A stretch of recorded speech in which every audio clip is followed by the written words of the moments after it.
মিথ্যা কথা ইন্ডিয়া শিখাই দিয়েছে। কার কাছে আপনি আবেদন করেন? হাসিনা আপনার কথা শুনবে? আমি ছোটবেলা পাকিস্তান আমলে সোনার বাংলা শশাঙ্ক পোস্টার লাগিয়েছি, পরে দেখলাম বড় হয়ে ওই পোস্টার গুলো ছাপিয়ে আসতো ইন্ডিয়া থেকে, বিচিত্রায় সে পর্যন্ত বাইর হলো। ওইখান থেকে সাজিয়ে দেওয়া হইতো। কিভাবে শোষণ করবে?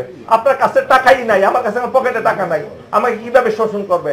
আরে 1947 14 আগস্ট ভাই বাংলাদেশে কয়জন ছিল সিএসপি সেক্রেটারি বলেন? কেউ ছিল না। দেশ পরিচালনা, দেশ হওয়ার মতো কোন যোগ্যতা আমাদের ছিল না। মিলিটারি ছিল না, পুলিশ ছিল না, আর্মি ছিল না, নেভি ছিল না, এয়ারফোর্স ছিল না, সেক্রেটারি ছিল না, কিছুই ছিল না, ডাক্তার ছিল না, ইঞ্জিনিয়ার ছিল না, পাকিস্তানিরা কোন ইন্ডাস্ট্রি ছিল না, এই দেশের বাজেট প্রণয়ন করার মতো কোন অর্থ ছিল না। কেউ আপনি বলেন শোষণ করতেছে ভাই, মিথ্যা কথা ইন্ডিয়া শিখাই দিয়েছে আপনাকে। আপনি কয়জন কর দিত, কত টাকা কর উঠতো, এখন তো স্ট্যাটিস্টিক্স আছে, দেখুন না কেন। কিন্তু আপনি আমি কি পুরো লেলিয়ে দিলাম নিজেদেরকে যে সোনার বাংলা শোষণ। আরে ভাই একটা সংসদ ভবন যেটা তৈরি করেছেন আইয়ুব খান, লুই ফারা খান না, লুই খান, এই সংসদ ভবন তৈরি করতে বাংলাদেশের এখন 2 বছরের বাজেট লাগবে। সেই সময় প্রত্যেকে টাকা আসছিল, আপনি আমি দিয়েছি, আইয়ুব খান করেছে না? আপনি এই মতিঝিল শহরে যেখানে বসে আছেন, এই শহরকে তৈরি করেছিল।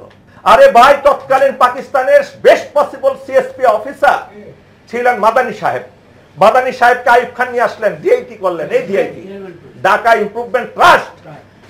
ওনাকে এনে পুরো ঢাকা শহরে মাস্টার প্ল্যান করেন। আরে ভাই 1947 সালে সোয়ারিঘাট, সদরঘাট, লালবাগ এই জায়গা ছাড়া আর কিছু ছিল?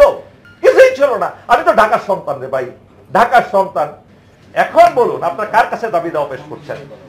কে আপনার আল্লাহ ইকবাল হল ফিরিয়ে দিবে? কে আপনার জিন্নাহ হল ফিরিয়ে দিবে? কার কাছে আপনার করছেন?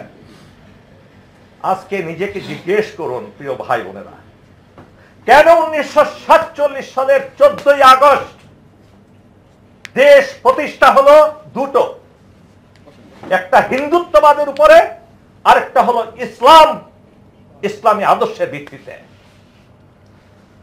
এটা হলো আইফোনের সফটওয়্যার আর অ্যান্ড্রয়েড ফোনের সফটওয়্যার কি এক জিনিস?